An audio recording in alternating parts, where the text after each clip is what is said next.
Good afternoon, everybody. For those who don't know me, I'm Eric Gervis. I'm one of the rabbis here at Temple Shalom. And as I was chatting with Kathy a little while ago, we want to say to the Perlmutter family, welcome home. And we are honored that we can play host this afternoon to this opportunity for so many friends and neighbors to come and gather to remember Phil, to pay tribute, and for some of us who, like myself, who didn't know him all that well, to learn, because there clearly is much to learn. For example, were it not so confined, it might be better for this gathering to have been held at Barry's in Raleigh. But we're honored that Barry's is too small and that we're able to greet you all, and especially greet the family. So just to get us started, a poem that, from the comments and the stories and the memories that have been shared with me, strikes me as quite fitting. It's been said that we must remember that a good man cannot die. You will see him many times. You will see him in the streets.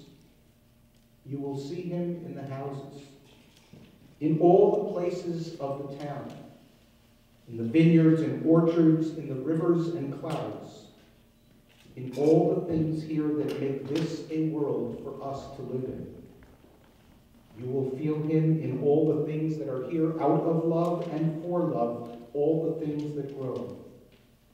The person of a man may leave or be taken away, but the best part of a good man, and if I can paraphrase, the best part of a wise man, as some of you have commented, a good man who touched the lives of so many, who shared the blessing of life's journey with so many, and who left his mark on this community and this world, that stays in and amongst us. And so we gather to remember Phil, to pay tribute, and in some measure to give thanks for the blessing that he was in our lives. Again, welcome.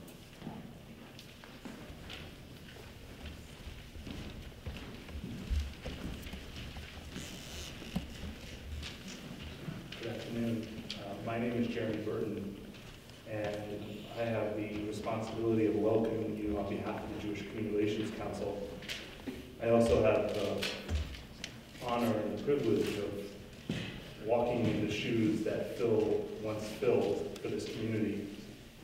And while I never had the opportunity to meet and know Phil, the events of this last week bring to mind the power and importance of community, a community that is rich and interwoven, and carries its narratives and carries its stories together that bind us and help us in good times and in bad.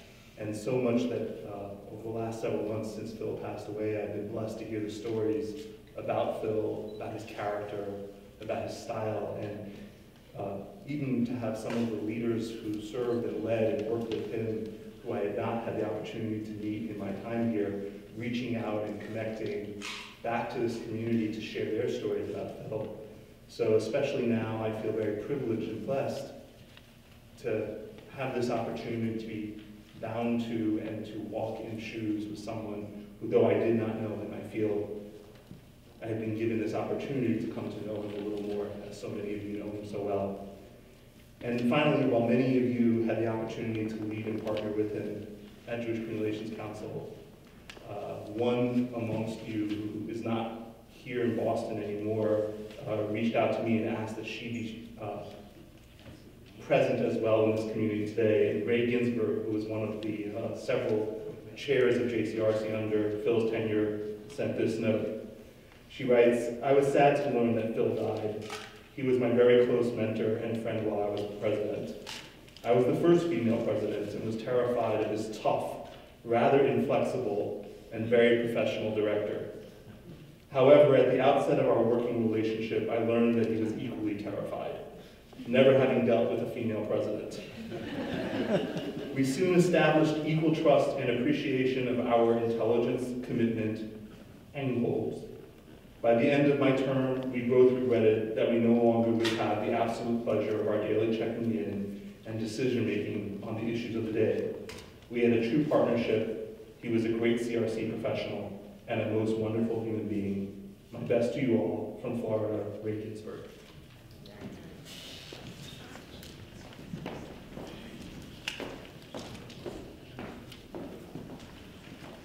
Before I begin, I just want to note that I'm going to be the first of a string of Phil's colleagues who will speak, and we inadvertently left out Diane Kessler, who's the former executive director of the Mass Council of Churches. So I just want to say that when you see a woman appear in place of a man, you'll know that it's Diane and not Father Conley. So my apologies for that.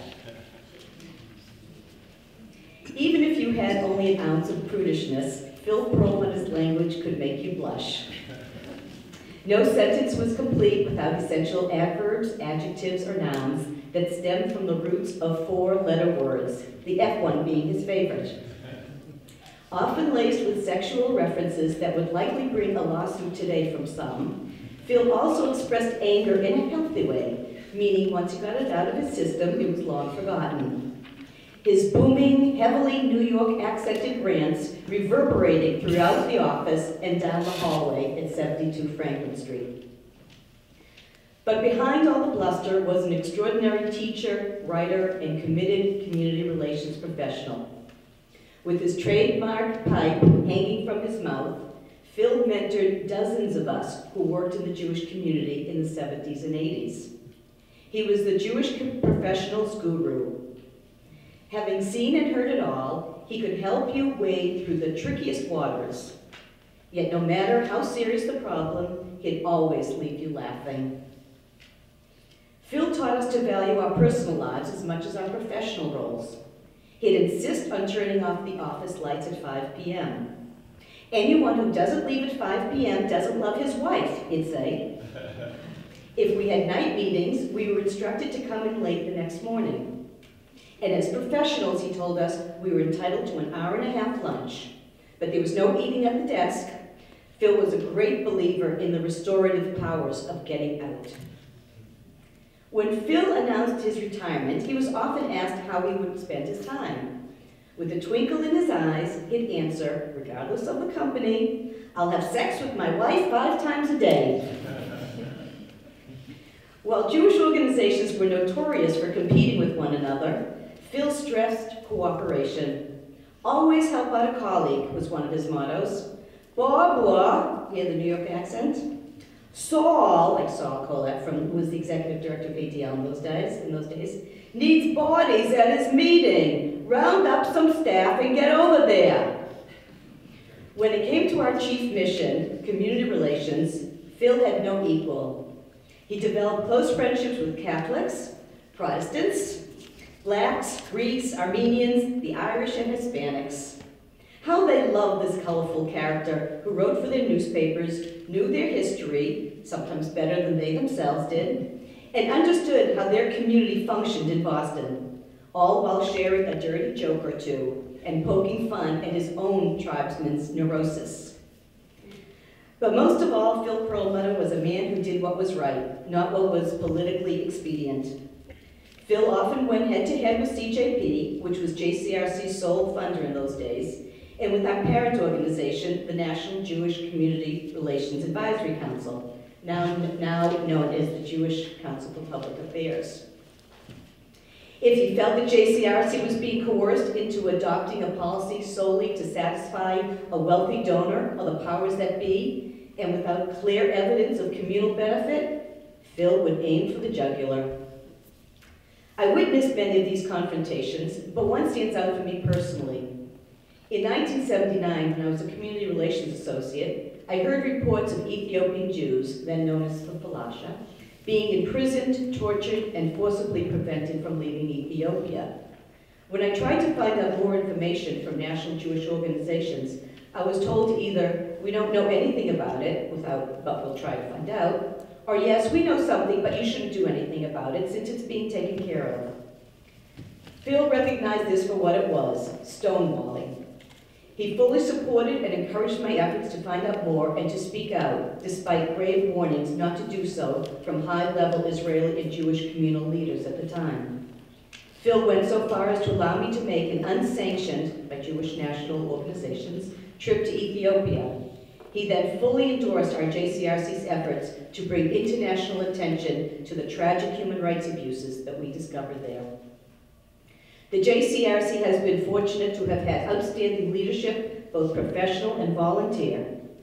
Phil Perlmutter's legacy will be his steadfast commitment to a balanced home and work life, respect for colleagues, the value of community relations, and the important role that JCRC's play in defending the rights of all Jews.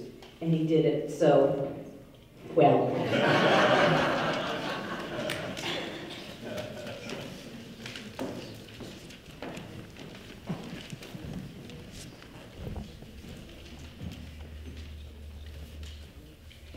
So I'm Sheila Dechter, and I had the pleasure of working for Phil. I was the Assistant Director of the Jewish Community Relations Council. And earlier in the conversation of being with people, I really just came to the recognition that I knew him for almost 50 years. Although I've only worked for the community for 35 years. So I asked two people that I'm close to, what they thought when you mentioned Phil Perlmutter's name, and here's their responses. One was as a faculty member at the Episcopal Divinity School who responded when I sent out a note saying that this memorial service was today. And Reverend Ed Rodman wrote back saying he was unfortunately couldn't come. And I asked him, so what do you think of, what words occur to you when you think about Phil? And he said, fervent, in your face, honest, and a loyal friend. And then I asked my son, who first met him at the age of 11 when I worked at the council, and he said, first the pipe, a force of nature, a little intimidating, but very welcoming. He never seemed to mind when I had to come in, school vacations or whatever, and hang around. So for me, Phil Perlmutter was a friend and a mentor, and I cannot emphasize too strongly either one of those things. And I went back to look up Ed Rodman's word fervent, and I find in the dictionary, passionate intensity, emotion, and zeal, says the dictionary. And maybe that's why we were so friendly.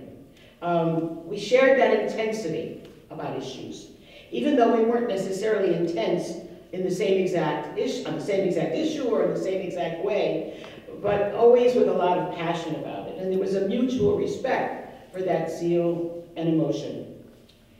But most importantly, he gave to me a certainty about the importance of our work for the community, which is probably why I've kept at it for so many years since. And I think in knowing about Phil, it's useful to kind of think back to the years in which Phil served the Jewish community in order to understand him. Because I think some of it is so far back that it may not be uppermost in our minds.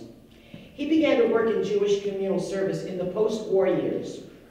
The community was plagued by questions of whether it could have done more, or whether it did the most or didn't do the most to save Europe's Jews. So he was devoted, committed, and just absolutely devoted to the notion of building strong institutions for communal decision-making. The field of Jewish communal relations was still developing. The national organizations of American Jewish Congress, American Jewish Committee, ADL, Jewish Labor Committee, were all regarded as, quote, defense organizations. So you have to think about that kind of milieu. He had a high regard for communal leadership. He said if you put 10 leaders in a room and gave them a hard problem, that they would figure out the right direction to go, the right policy. He had this great respect for the ability of communal leaders to work together to solve things. But he wasn't a Pollyanna about the motives of people. For example, he would get very angry at Republicans or Democrats alike if they abuse their leadership roles and use communal institutions to explicitly or implicitly endorse political candidates for major positions, because he firmly believed that those communal institutions needed to be free to comment on specific policies as to whether or not they were good or bad for the Jewish community without being charged with political labels. The other point I'd like to make about the time in which he lived and worked was the existence of blatant and public anti-Semitism. Phil grew up in the years when Father Charles Edward Gauquelin, the Detroit Catholic priest, was at his most successful time. He was on the radio, and it wasn't just that a few people listened to him. Tens of millions at the height of the time listened to Gauquelin. And to describe Father Gauquelin depends on what year you're talking, because it changed over time. Anti-communism, anti-socialism, anti-capitalist, pro-labor, first pro-FDR, later anti-FDR, pro-Hitler and Mussolini for part of the time. For throughout the 30s, Gauquelin was an anti-Semite. And even after Kristallnacht, he didn't let up. And the unwillingness or the inability of the Catholic Church to deal with him for many years bothered Phil a great deal. And maybe that was one of the reasons that he got so inspired and began to work in Catholic-Jewish relations, in which he grew, he developed, and clearly in this city was so responsible for that whole field to emerge. And I know my good friend Father Kami is going to talk about that, so I won't say more. But it's that concern, first about the relationship between the Jewish community and the Catholic community, and then his look not just at the history of bigotry as it impacted on Catholics, but the history of bigotry and discrimination on every ethnic group was something he cared very much about. And he wrote, and he was among the early writers on this area, and his books were standards. So he wrote about, he was intensely involved with this, and he was especially delighted as we moved to the Second Vatican Council and the reforms of the 1960s, Nasa Atat, which made the church vastly more tolerant of other faiths, and he was just a great supporter and believer in this and worked very much in this field. The third area, I just assumed that others would talk about, so I did not prepare a lot of remarks, but it's the one you all know, his passion for the state of Israel and his just intense support and concern for the state, his absolute belief that that Israel was vastly important to the United States of America, and that the policies that were good for Israel were good for the United States. So I'll conclude. A man of strong views. I said he was a mentor, although we did not have the same views on all topics. He was not a feminist. He was not a fan of affirmative action. We argued often and passionately. When I looked at some of the articles today, I was reminded of the fights we had about multiculturalism. I reminded him, one thing you need to know is that I often reminded him that he could have hired me 12 years earlier than he did. I had interviewed an American Jewish Committee when I first came to Boston. I'm very certain of that interview. I promise you that that memory has not gone away. He said to me, "When did you get married? 3 months ago? How old are you? You're going to have kids? You're not going to work very long. I'm not going to hire you." Now, these were in the days before, such things were considered not to be said in a job interview. I did have kids. I did continue to work. This is a few years later. He insisted that interview never happened. Nevertheless, in 1978, he did hire me. He would often refer to progressives, including myself, as knee-jerk liberals. I would refer to him back as being to the right of Attila the Hun. Neither were accurate, and while his convictions, and the way Jeremy said it in the release that the Jewish Community Council sent out was so good, he really was very convinced that fighting for rights on the basis of groups was going to lead to long-term balkanization of American democracy. And when you talked to him, you saw the difference. This was not someone that was bigoted. this was someone who differed on how to deal with bigotry and discrimination, because he fought very hard whenever he saw individual bigotry or discrimination and so forth. Served on the U.S. Commission on Civil Rights and really cared about equal opportunity. So I thank you for the opportunity to share with you my memories, some go back a long time, of a dear friend.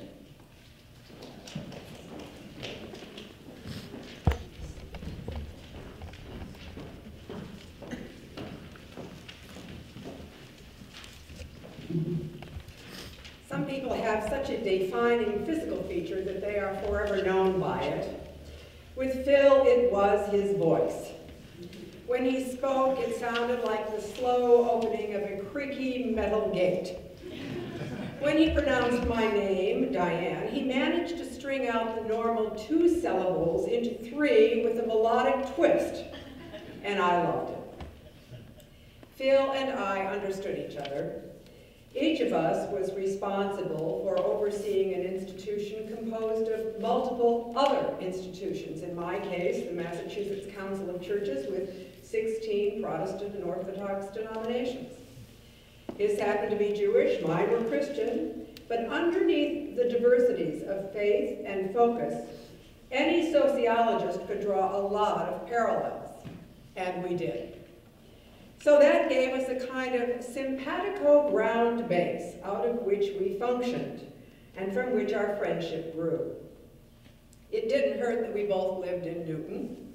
Long after each of us had retired, Phil and his beloved Roseanne and I occasionally would get together over Chinese food and talk about all manner of things, from families to politics.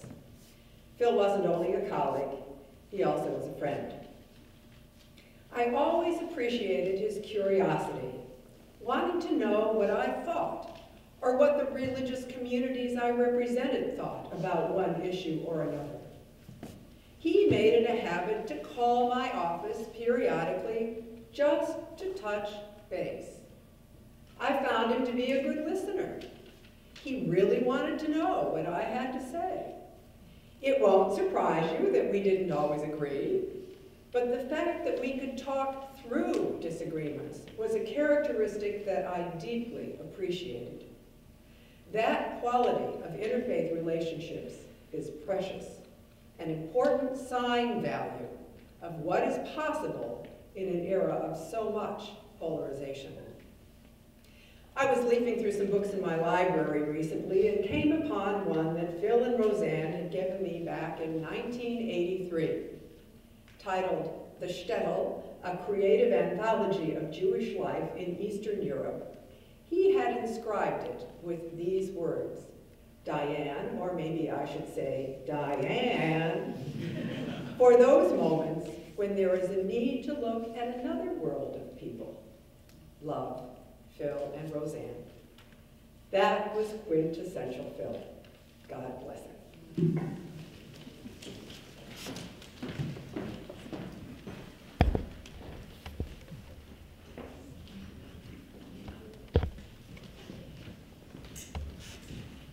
Kathy, thank you for the opportunity, the invitation. My name is Peter Connolly, and when invited, I said, how long have I known Phil Perlmutter? We met 40 years ago, in 1973, when I was asked to head up the ecumenical and interfaith affairs for the Archdiocese of Boston. And the office was at 49 Franklin Street, and he was at 72. He was a striking man when you first met him, but it wasn't his face. He once said to me, if God knew from all eternity that I was going to be a public figure, why couldn't he have made me handsome? But first of all, it was his words. How clear, how direct, how personal. At times they could be lyrical. And on top of that, if the moment called for it, the best use of words, they could be revealing. And in those revelation moments, you knew first of all that he grew up in Brooklyn. He may have been Brooklyn in his heart, but his was the heart of Jewish Catholic relations, along with others. Secondly, how much he really admired Brother Nathan. But but the love of his life was Roseanne. I remember in the late 80s, the Archdiocese and Jewish agencies were promoting a Jewish Catholic pilgrimage to Poland. And of course, Roseanne suffered greatly in Poland. So I said, Phil, are you coming along, you and Roseanne? Like, I don't want you. He said, oh, no. He says, I couldn't make Roseanne do that. I couldn't make her go back there again. A very, for all discretions, a very tender heart. And through, I already said that, excuse me, he became a bridge over which countless Catholics and Jews began to walk with ease, comfort, and enlightenment. I would also like to mention a story. I checked it out with his daughter that it wouldn't be offensive. Well, 3 or 4 times a year there'd be some sort of a festivity going on at the Pilot, 49 Franklin Street. And he, with others, I think you, Sheila, and others would be invited. But at this time, he came up. And Franklin Sidlauskas worked at the Pilot. Not much, but he worked there. And he and Phil were peer friends. They could tease each other. In fact, he'd tease Frank that he was Lithuanian in background. It reminded him just how deeply anti-Semitic the Lithuanians were. Well, we were at this festivity one day, and Frank came up to Phil and said, Phil, I've checked out the crowd. You're the only Jew here. Phil said, no, I'm not. So Frank walked away and came back 5 minutes later and said, I checked it again, Phil, you're the only Jew here. He said, no, check it again. Another. So he walked around. He came back 10 minutes later. He said, okay, Bill, I checked the place out. You're still the only Jew here. No, there's a second. Well, where is he? See that guy up on the cross?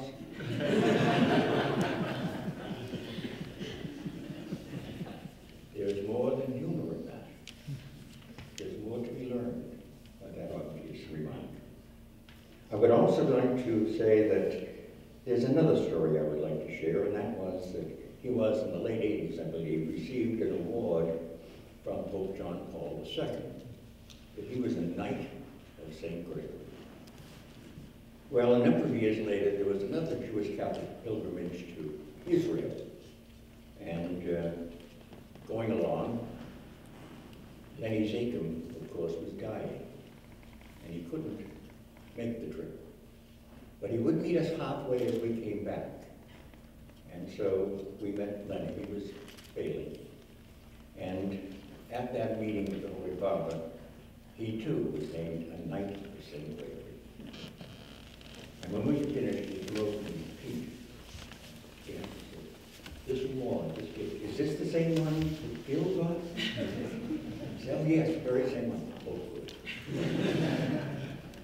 Over the years, then, I learned to first admire, respect, and love him.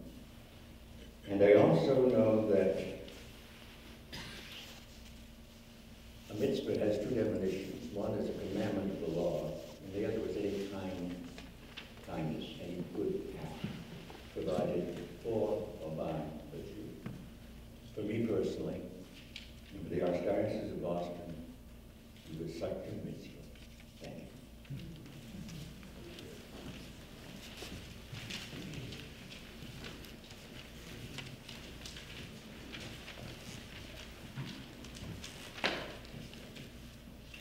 you. Good afternoon, all. Hear all these stories about how tough it was to work for Phil Perlmutter. Experience I never had. Maybe you know something about it. I once worked for John Silver.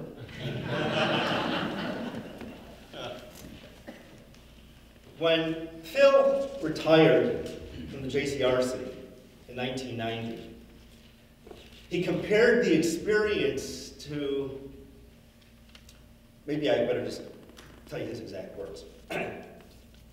Like making love for the first time, I'm not sure how or where to begin. I'm not sure how or where my friendship with Phil began. I've been listening to Sheila, who's known him for 50 years, and Father Connolly, who's known him for 40. To the best of my recollection, I first met Phil Perlmutter in the early 1980s. At the time, I was working on the Senate campaigns of Ray Shammy, who ran two unsuccessful but very spirited and entertaining campaigns as the Republican nominee for the Senate, first against Ted Kennedy, and then 2 years later, in 1984, against what turned out to be John Kerry.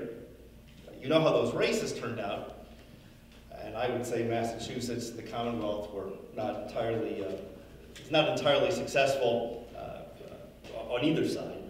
But I'm sure that it was during one of those campaigns that either Phil reached out to me or I first reached out to him to make a kind of connection between the JCRC, the organized Jewish community, and the Republican candidate for the Senate for Massachusetts who had no chance of winning. As Barbara and Sheila and all the community relations professionals here will tell you, that's just part of the job of being a community relations professional.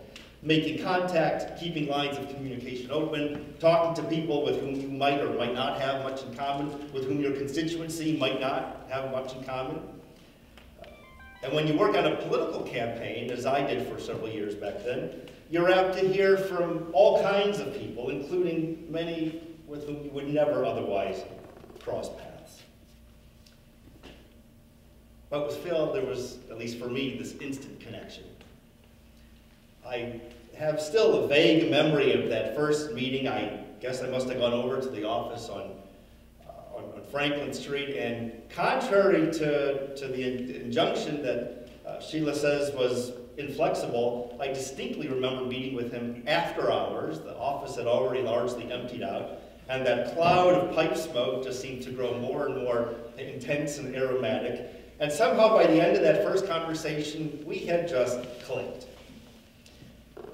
And I don't know exactly what it was. After all this time, you have a conversation like that, you don't expect to be remembering it 30 years down the road.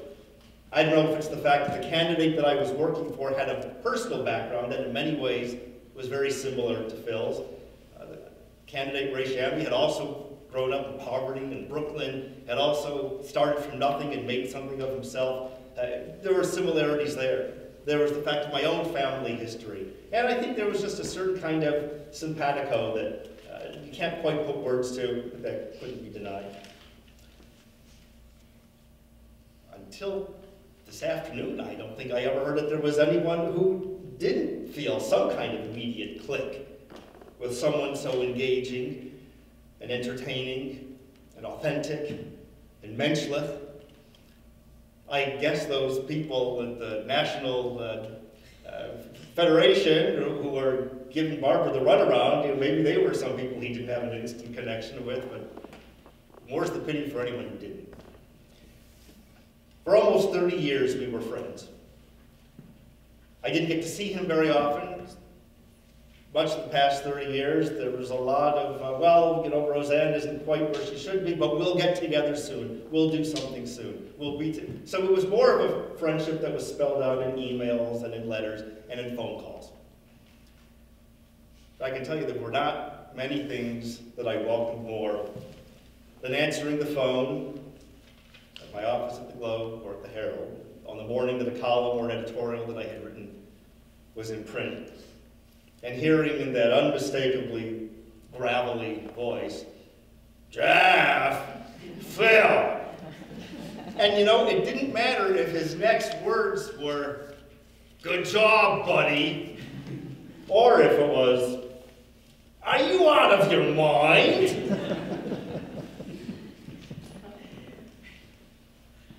That wasn't quite how he would word. There would be the Anglo-Saxon adverb modifier inserted in there somewhere. But the truth is, from some people, and Phil was one of them, criticism can give almost as much pleasure as a compliment. As I say, I almost never got a chance to see Phil in person. Maybe 8, 10 times over the 30 years we actually got together to do something. And yet there was never the slightest kind of personal hesitation or rift to get over when we did see each other. I always figured that Phil must have had some kind of soft spot for me when he set me and Kathy up on a date. Although, maybe the real acid test of our friendship was that our Mutual Admiration Society never wavered or diminished in the slightest. I at least never noticed the slightest diminution in his warmth and affection after that single day came and went. To know Phil was to know someone, as you've heard others suggest already today, for whom political correctness and ideological popularity was absolutely never a motivation. I can sort of relate. He was, by my lights, an American Jewish liberal in the classic sense. He deeply, deeply believed in the legal equality of every human being. He believed in Jefferson's words that all men are created equal. And since Jefferson was writing back in the late 20th century days, all men are created equal, wouldn't have struck Phil as in any way an inappropriate way to express that thought. And because he believed deeply in the legal equality of every human being, he believed just as deeply that it was wrong for the law or for public policy to prefer certain people over other people on the basis of their race, or their ethnicity, or their sexuality, or their religion. If it was wrong in the 1940s and 50s and 60s, Phil believed fervently that it was just as wrong in the 1980s and 90s and 2000s. In a piece for the Boston Globe, he once wrote, "All but forgotten except on his birthday is Martin Luther King's dream of a society in which people would be judged by the content of their character rather than by the color of their skin." And coming from a lot of people, that's just a standard cliche. Coming from Phil, it had the absolute crystalline ring of deep sincerity. As Father Connolly said, he truly did hate bigotry with every fiber of his soul. And as years went on, I can tell you how it distressed Phil to see the words pluralism and diversity come to be used as euphemisms for the kind of institutionalized preferences and quotas that in every other context he had always opposed as well. And it also distressed him to see prominent Jews, Jewish organizations, forget sometimes, and I'm being much more diplomatic here than I think he ever would have been, that Jewish values and the values of the left are not always inflexibly and inherently the same thing. Once, after some coalition of Jewish liberals had very publicly, and in Phil's view unjustly, condemned an evangelical Christian project of some sort, he sent me an email that said, in part, "Oi, kamikaze Jews, as the old Yiddish saying goes, smart, smart, smart, but oh so dumb." Phil called himself a simple Jewish Brooklyn boy who learned early on in life that there is such a thing as right and wrong and pure baloney. Good things don't happen in a vacuum, he said. And social injustice, racism, religious bigotry, anti-Semitism, anti-Catholicism thrive as much on human indifference as on human malice. Years ago, Phil met my parents. Not long after New England, or when New England cable news launched, back in, must have been the early 1990s, for a few years I had a weekly television program, a weekly interview, talking heads, Sunday chat show type thing. And Phil was a guest of mine on that show several times, and once his appearance on the show coincided with my parents visiting Boston. So they came out with me to the studio, to the New England Cable News studio, and they watched the show and the interview from the green room. Roseanne was there too. And afterward, I introduced my parents to Phil. When the show was over, we all got together. And I tell you today, thinking back to that meeting, I realized that Phil and my mother had something really special and really important in common. Each of them had fallen in love with and married a Holocaust survivor.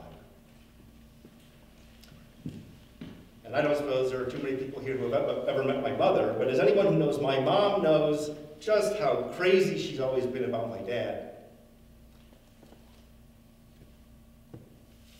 Anyone who ever met Phil knew just how wild he was about Roseanne.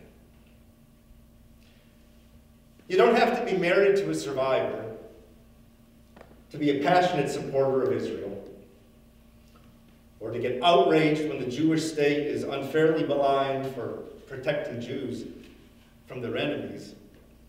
As I was rooting around in the Globe's archives last week, just curious to see what a search of the words Phil Perlmutter might turn up, I was reminded of the ways in which Phil pulled absolutely no punches when it came to defending Israel. There was one letter to the editor, published before I was at the Globe, but in response to a column by a longtime op-ed columnist, I'll mention no names, in which Phil began by describing that op-ed piece as, quote, reeking of ignorance, if not malice, and he said that its logic and analysis, quote, emulate that of Joe McCarthy. Excellent beginning to a letter to the editor. A few years later, another letter was published responding to yet another column, yet once again attacking Israel by that same storied Globe columnist. That one began by, opened by observing that the column, like others he has written on Middle East politics, reflects more passion than thought, more fiction than fact, more cuteness of phraseology than solidity of reason. What a joy it was to know Phil Perlmutter. I'm grateful for so many years of friendship and for such a model of fierce passion of the causes that he believed in. All of Boston, not just the Jewish community, is richer because of his life and his contributions. A proud Jew, an unabashed Zionist, a hero of understanding between groups, a champion of fairness, a wonderful friend, a real mensch. Good job, buddy.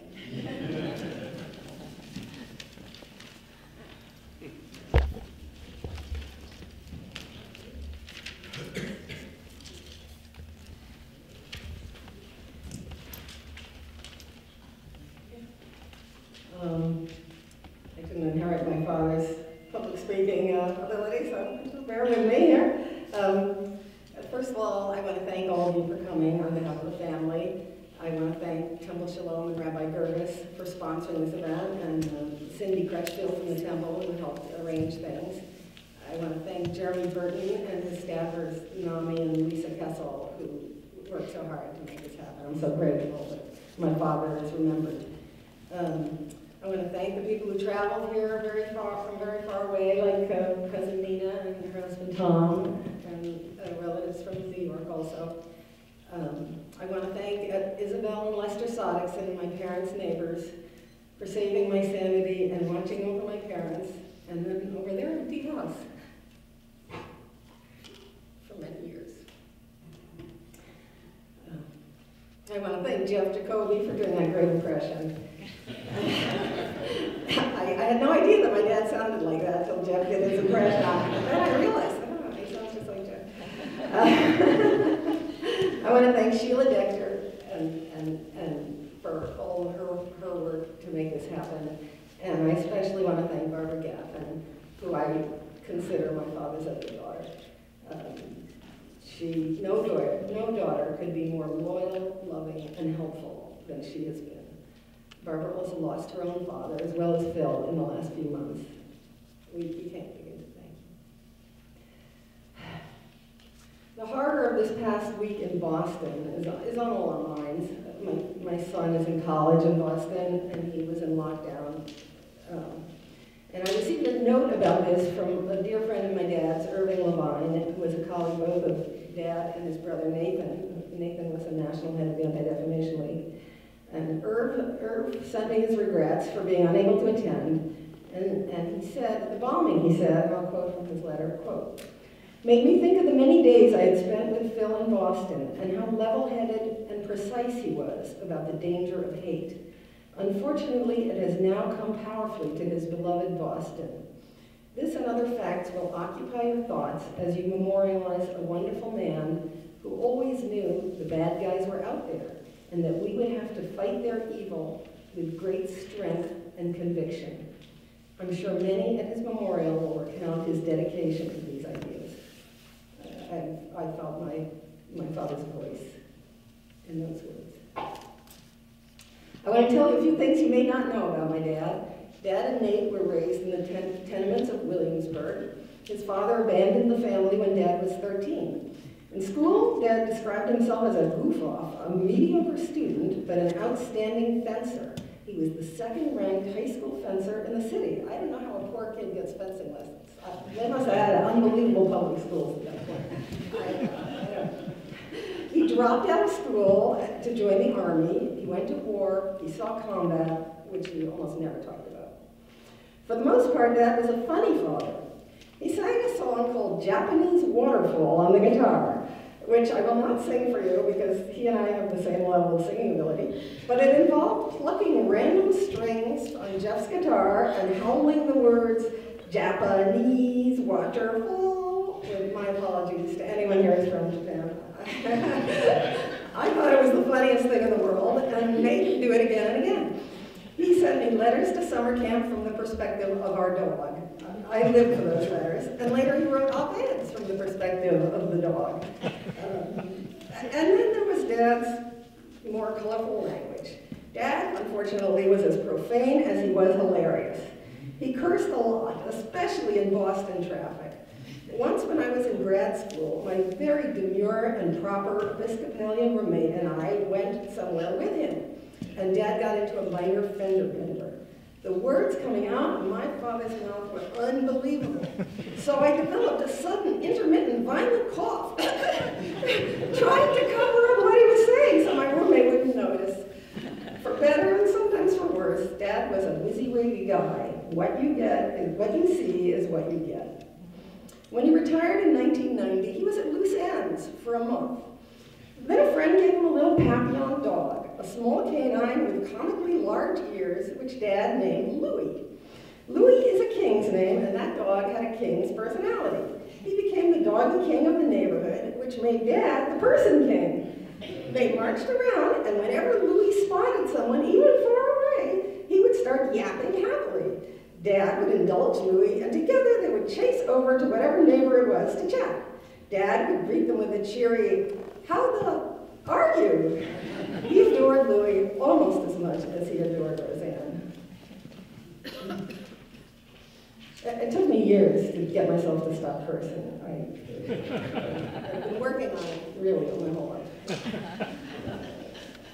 We all knew about Dad's great love affair with his mom. When it came to marital advice, except for setting me up with Jeff, he also told us never to marry. He never told us that we should marry or date someone Jewish. His parents were both Jewish and they were divorced, and that didn't work out. Instead, he would say, only marry someone who makes your heart go pitter-pat. He also loved to bellow, "One kiss, my bonny sweetheart, I'm after a prize tonight," from the classic poem, The Highwayman.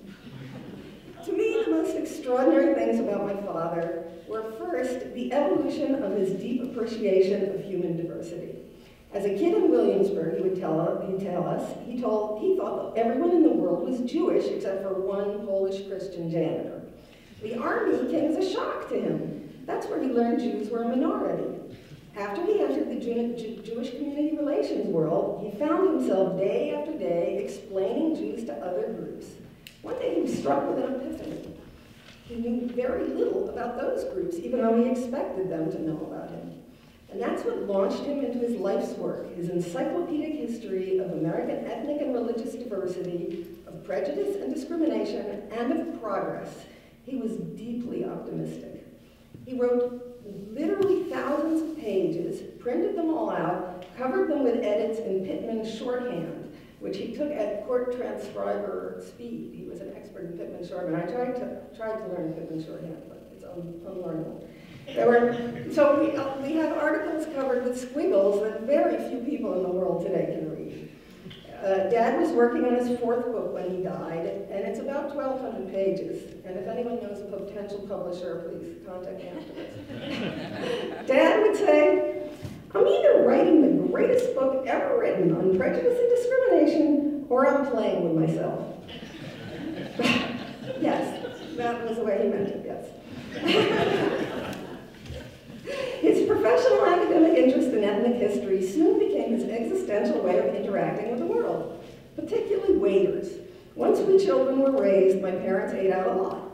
At every restaurant, Dad would interrogate the waiters closely, not about the menu, but about their ethnic, geographical, and religious background. He often knew more than they did about it, and he would share it with them. The other most impressive thing about him was his heroic caregiving for Mom over the past 25 years. Mom's mental health issues began in the late 1980s, and it was a long and confusing process. Dad stayed in denial for as long as he possibly could, saying for decades that she was getting better and retreating into writing his books, which prevented him from going crazy or worrying. Even when things got worse and worse with Mom, he resisted coming to California, not only because he loved Boston and his home, but also because he did not want to be a burden on Alan and me. We finally got them there 3 years ago. They wound up in a beautiful assisted living facility which focuses on dementia, which is what Mom is grappling with. It offers all the loving support that Mom needed, but there weren't a lot of seniors for Dad to talk to. Instead, he befriended the young caregivers. He was ecstatic to learn that they came from an assortment of places that he'd never met anyone from before. Micronesia, Jordan, the Philippines, Peru, Guatemala. The director had Native American roots, and he so appreciated all of them and marveled at them, not just for their ethnic profiles, but also for the loving care and the patience they showed with Mom and with him. He would sit in the dining hall, look around at the wait staff and the caregivers and say, "This place is a visual feast." I wish I could say it with his accent. One of my favorite caregivers is named Laura. She's a young lady from Scotland. And a few weeks after Dad died, she wrote to me, quote, "We spent quite a bit of time chatting, your dad and I, especially out on the patio. Philip made me laugh, he made me argue, he made me think. I miss him a lot. Being Scottish," she added, "I particularly appreciate your dad's fondness of cursing. We do it often." And finally she added, "He loved Dr. Perlmutter more than life itself. That was evident every single day." Dad's death was unexpected, a rapid downhill spiral in the space of a few days. Cousin Nina flew in, and thank heaven, and she and I were at his side when he passed peacefully. We didn't and won't tell Mom. She can't hold the thought, so there's really no point. She's been spared of grief. My mom is doing very well. She avidly participates in bingo and chair exercises and even current events lectures. She's only asked me about Dad maybe 3 times. She isn't asking the rest of the staff either. Laura wrote to me, quote, "As far as I can gather from the rest of the staff, your mama has never questioned your dad's absence since his passing. It's my feeling that this is because he's not really absent at all." And I agree with that. I believe that Dad is most of the time at Mom's side, except maybe this afternoon when I know he's here with us. Oh, and one more thing. Okay, we've got all kinds of wonderful articles and photos over there. If you want to take them out of the folder, that's okay. You know, they need to be handled gingerly. There are some murder mysteries he wrote in the 50s that are just hilarious. He blew the lid off sex in popular music. He was the first person to discover what they were really singing about. There's some really funny. He would have these grand ideas for articles, so they're hilarious. You have to read them. And also, my husband wants to share more about, we're setting up a Philip Perlmutter Legacy website with his writings. So, thank you.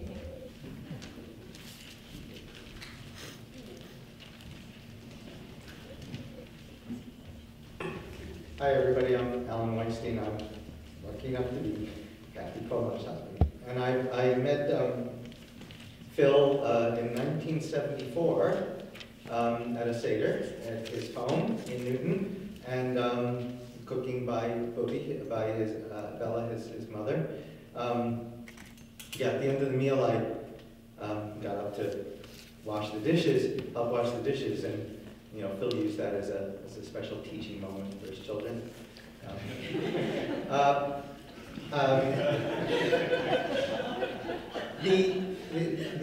didn't see him a whole lot during those days, but in 1991, I had the great good fortune and luck and privilege to become his son-in-law in this building just across the way, and many of you were, I think, there at our wedding.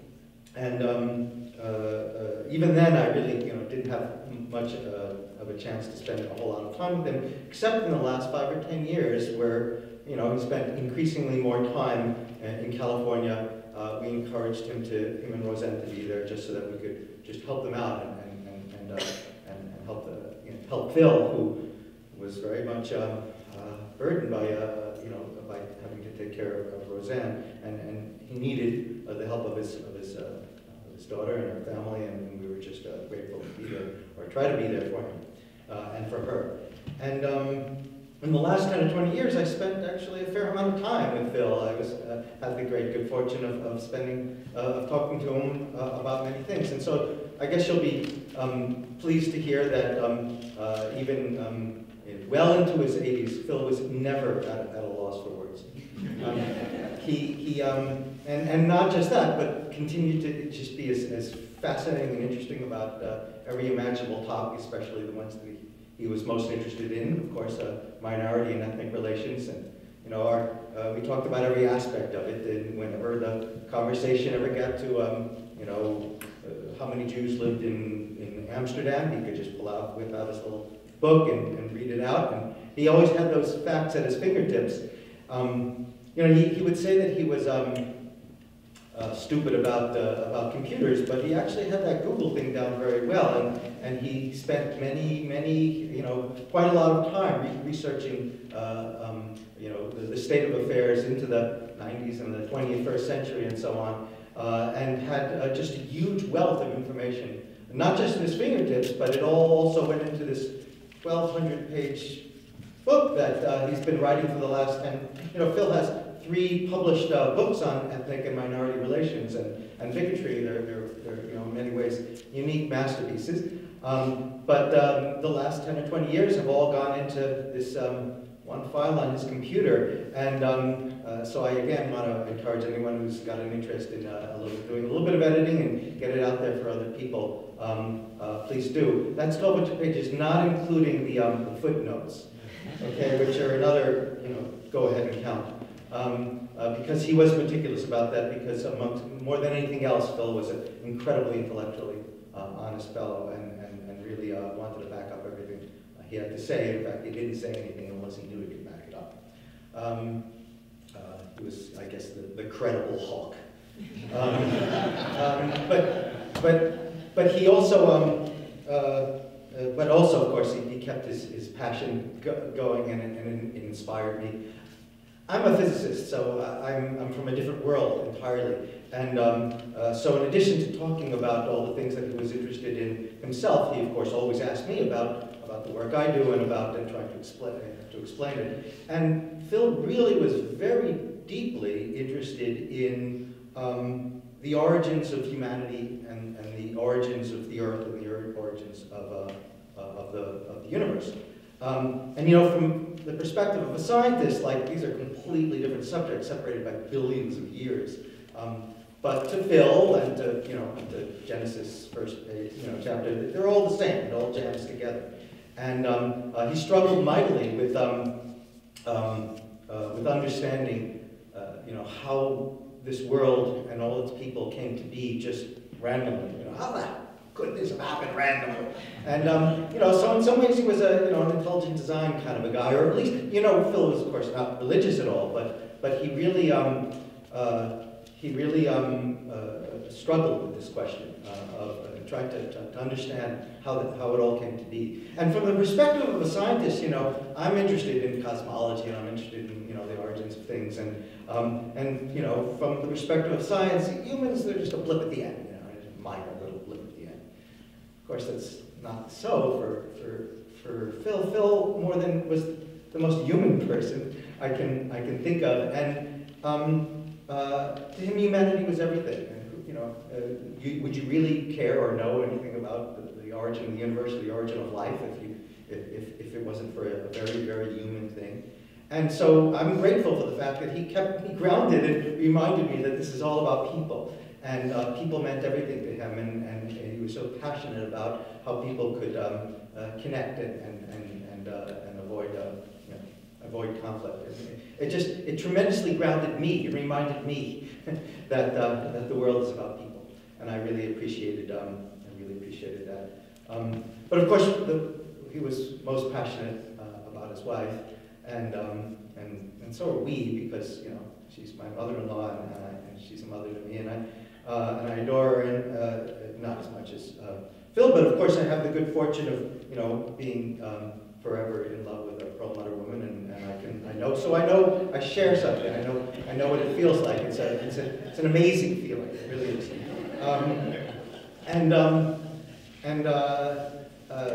So I don't know if Phil went into old age kicking and screaming. He's got that passion for life, and he was no interest in slowing down in any way. Even after he retired, it was all about study and learning and sharing and connecting with people. And so he went into it really fighting it with all of his strength.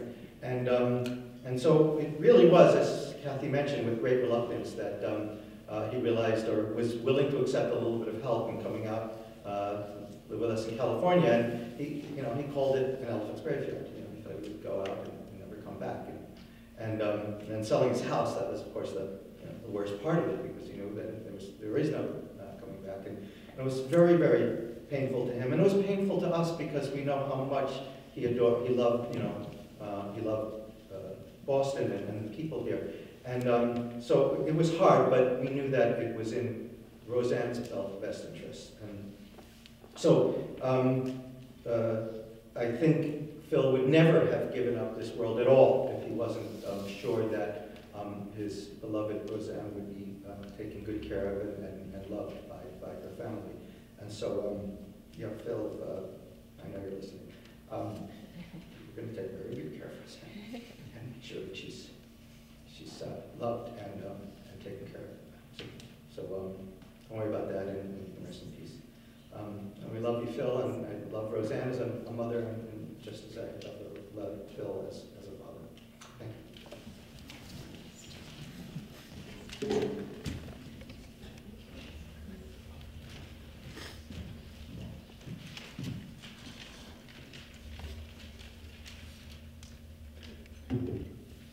Well, I want to thank everybody for coming here and showing up for my dad. And last time I was here actually was for Kathy and Ellen's wedding. And this was the temple that I went to as a child. And it really touches me that you all come here. And I called my mother 2 days ago to say hello, and she doesn't know. Nobody told her that Dad had died, and she doesn't ask about him. But she said, where are you? And I said, well, I'm in Boston. And she's like, oh, you tell your dad, be sure to tell your dad, say hello to him. You'll go see him, yes. And I said, well, yes. And I'm seeing him or feeling him right now with all of you,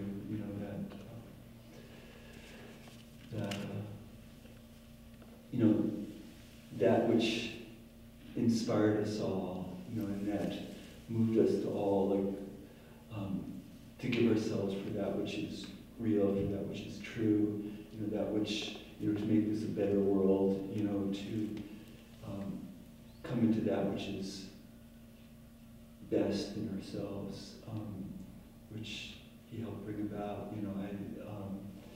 That spirit is here with us all, and to completely live with that, to live as that, give your life totally to that in some way.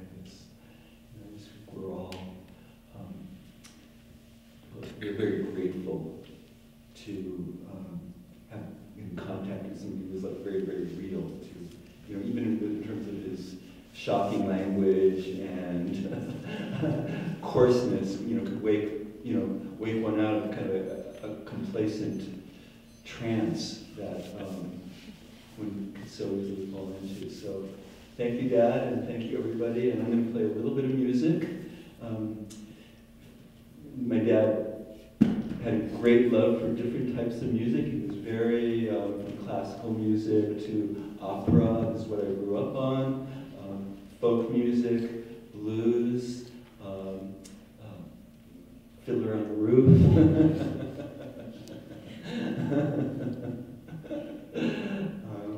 So he loved Lead Belly, I'll say that. And he also, I learned how to play Japanese waterfall. That's the first song he taught me on the guitar.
Hi.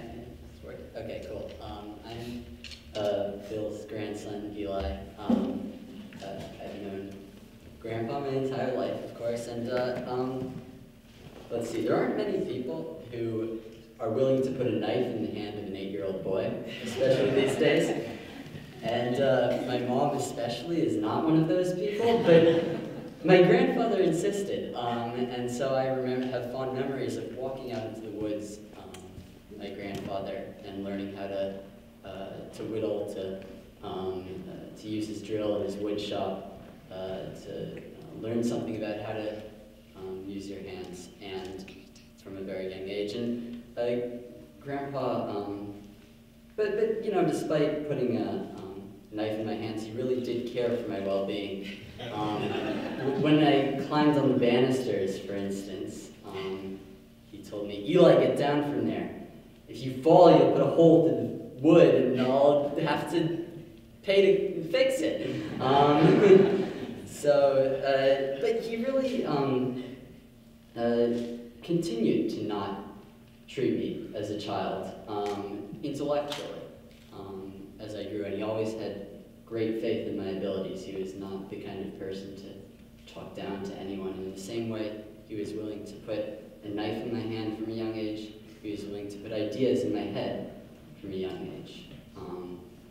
And he was willing to treat me as an intellectual from a young age and have faith in my abilities and passion for my learning and for my education. And he was always intensely interested in my schooling. He was always intensely interested in the ethnic makeup of my school. He was always, he taught me a great deal about community and all of the issues that he dealt with. And so I visited Grandpa in the summers growing up, and then for the past 3 years he's been in town, and much of my memory is shaped by those summers of him playing catch at my insistence, despite his bum eye, of him, taking me down to the wood shop and showing me around the beautiful neighborhood. But it all was also shaped by the legend of Philip Perlmutter back at home. And so the articles on the wall of the GI saying the Danube isn't blue as he thought, and the man who was willing to crack jokes in the face of the Pope was always something I admired deeply and aspired to have such an independent character and an independent intellect. And so my grandfather, for me, will always be that inspiration to think differently, to think truly, to think ambitiously, and to not be afraid of being young or not knowing, and to embrace the opportunity to learn, and to learn continuously for one's entire life, up to the week he died. And so that for me will always be a strong, the most powerful inspiration in my life. So, thank you.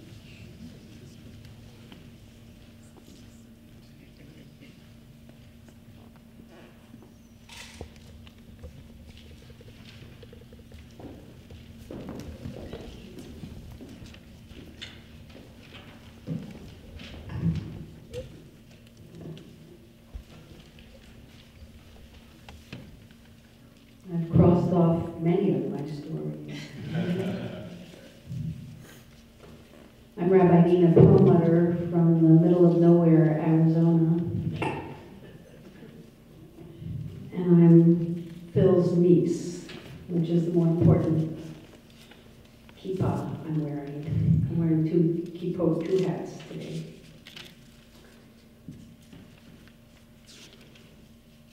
My dad, some of you may have known, was Phil's big brother, Nathan Perlmutter. I can't call Phil Phil, to me he's Fabi, and to some of you, he was also Fabi. What I want to say first is that It wasn't easy to be Bobby's niece or Nate's daughter. It wasn't always easy to be our generation of these guys. You know much of who they are, who they became, who they came from. It was something that made us very, very proud, but it wasn't always easy. And with his passing, with Bobby's passing, I can't help but think there's a passing of an era, certainly in our family. And because of the roles that Phil, Bobby, and my dad played in Jewish life and interfaith life, there's somehow a passing into a new period. Bobby and my dad embodied courage, and just sort of no bull, just no bull. Who they were, you knew, and what they did, you know. And so I just needed to say that from the family side, everything you shared was so true, but it wasn't always so easy in terms of how we were going to be in the world and continue the good values of our parents, how we were going to be Jewish. In the same way that Bobby was very confused by my living in the middle of nowhere, Arizona, Bobby and my dad would be very proud and very confused that in my later years, about 58 years old, I decided to become a rabbi. Very confused and very proud. I was going to tell you he wrote shorthand, and I still don't know what he wrote to me when I was 9. I was going to tell you that he was a woodworker, and that in my synagogue I used something he made when he was 13, a little table with a heart on it for weddings. I was going to tell you of his irreverent sense of humor. I think I want to tell a story that may have happened at the episode you talked about. When he was knighted, he said, "How is this night different from all other nights?"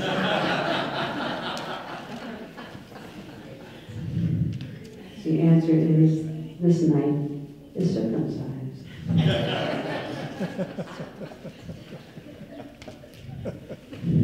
I think Bobby helped teach me every word on my dirty word list. Let me share some other things that Bobby taught me. Harder things. We didn't always agree politically, and he forced me to be a little less simplistic, knee-jerk, and self-righteous in my tendency to be more liberal. He slowed me down from being so sure of myself. Damn it, he was right more often than I like to admit. And so there were often stalemates. And I confess, I'm only 65, that sometimes I just didn't want to go there. Even when I knew he was wrong, it was hard, because I'm also not as liberal as I was at one time, in part because of the stand that folks like Bobby and my dad would take. And my understanding that sometimes anti-Semitism on the left can be at least as dangerous as anti-Semitism on the right. Bobby would be surprised, and I hope proud, that he taught me, the rabbi, a lot about being Jewish. I told him some of this as Kathy and I were with him as he was dying. He taught me much. He taught me much about being Jewish, about Jewish life in America, Jewish life of his generation. Let me just share some of that. I think overwhelmingly what I want to say is that when I went off to become a rabbi and decided, hey, surprise, I think I'm actually a spiritual Jew, a religious Jew. I grew up knowing that my parents, my aunt and uncle were cultural Jews, secular Jews. But I came to realize, it was actually my teacher, another Massachusetts person you might know, Julius Lester, was that Bobby and his brother, my dad, were really living religiously. They were living Jewish values in a secular setting. Alan says he was not religious at all. I'd say, Alan, it depends what you mean by religious. I would say that Fabi had a religious commitment to what Torah teaches, do not stand idly by. He had a religious commitment as a secular Jew for tzedek, tzedek, tirdof, justice, justice, you shall pursue. He had a religious commitment to tikkun olam, improve this world, to learning and writing, to Jewish community, but more than Jewish community. Because our tradition is both universal. Did you know Adam wasn't Jewish? Did you know that? Both universal and particular. If God wanted clones, God would have made clones. Our tradition is a both and tradition, not an either or tradition, and the word Hebrew can mean boundary crosser. All these fit Bobby in his religiously passionate Jewish secularism. I see in him, and it taught me to change what I thought, or who I thought was Jewish. I know where many of his values were grounded. You don't have to be Jewish to have those values, but he got those values in great part from that. And so I'm grateful for him, of course, and grateful for his Jewish teaching. What I was thinking when Tom and I didn't know literally until we hit Milwaukee Friday night, whether or not we'd make it to Boston, was like Irv said, and Irv also knew my dad, is this irony about this happening this week in Boston, his beloved Boston. And so I decided there was a voice that should be read here this week, and that's Bobby's voice. You know, he'd like to speak. So I want to close with two things. One is the end of his preface, thinking about Boston.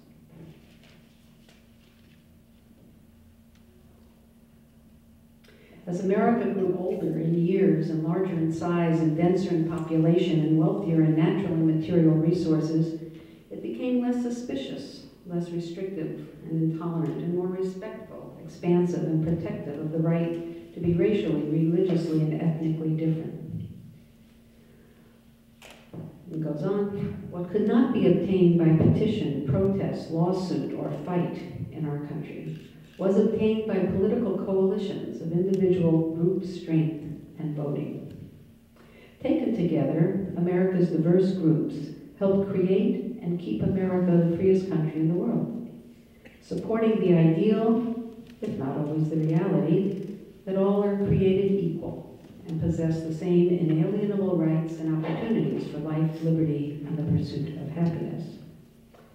Underlying all my thoughts is a conviction that whatever America's serious shortcomings, it is the least bigoted country in the world and will continue to be, but only if we hold to some simple founding fathers' wisdom.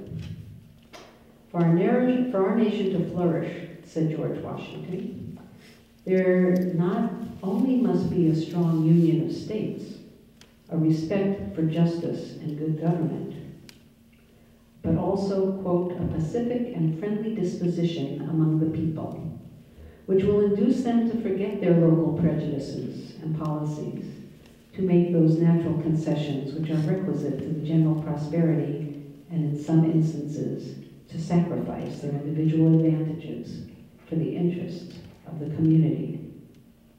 And to that I say, Phil says, Amen. My uncle knew that Amen means, me too, right on. And so what I'd like to close with, we discussed whether or not Rabbi Niece Nina should read Kaddish. That didn't quite seem like Bobby. But I want to say this. Kaddish, the mourner's prayer, does not mention death. Rather it expresses gratitude to the source, the mystery of life, no matter how you understand that. And so it felt appropriate to end today with just a moment of breathing. Take a breath. And to think of who you knew as Phil and I know as Bobby. And think of what you're grateful to for him being in your life, however he touched it.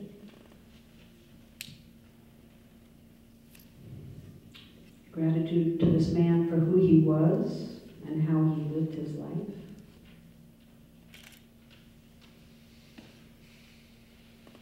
How he turned his strength and his oh-so-human flaws for the good.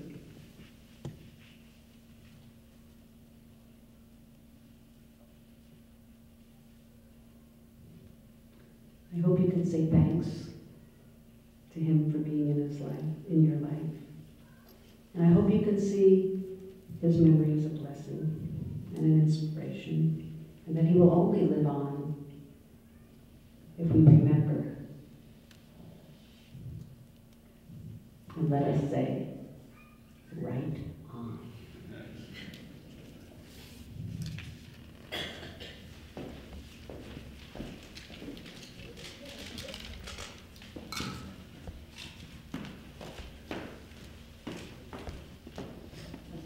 Family of J.C. Axton Temple Shalom, I want to thank you all for coming. Please be sure to sign the guest book on the table over there and have something to eat or drink. Thank you all very much.